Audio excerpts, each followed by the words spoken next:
Hello दोस्तों, नमस्कार। आप सबका स्वागत है हमारे यूट्यूब चैनल सतरंगी विवाह गीत में। तो मैं एक बन्ना गीत लाई हूँ। प्लीज़ आप लोग को पसंद आए तो लाइक करिए, शेयर करिए, सब्सक्राइब करिए ज़रूर से ज़रूर, और कमेंट करके ज़रूर बताइए कि मेरा गीत आप लोगों को कैसा लगा। कोयल करली पुकार, दीवाना बनाया जाना। कोयल करली पुकार, दीवाना बनाया जाना। आ जाना, आ जाना। कोयल करली पुकार, दीवाना बनाया जाना।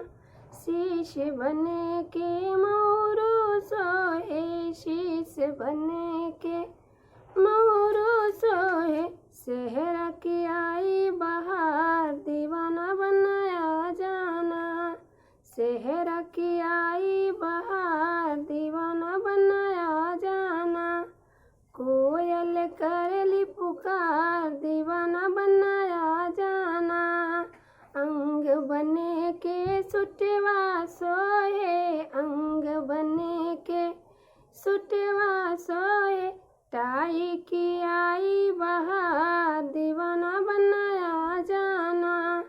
टाई की आई बहार, दीवाना बनाया जाना। कोयल करली पुकार, दीवाना बनाया जाना। हाथ बने के घड़िया सोए, हाथ बने के घड़िया सोए। घड़िया की आई बहार, दीवाना बनाया जाना। घड़िया की आई बहार, दीवाना बनाया जाना। कोयल करली पुकार, दीवाना बनाया जाना।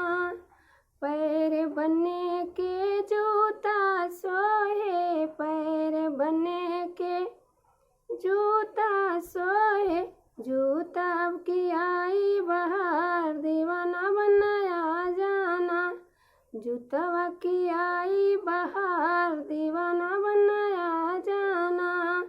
कोयल करली पुकार, दीवाना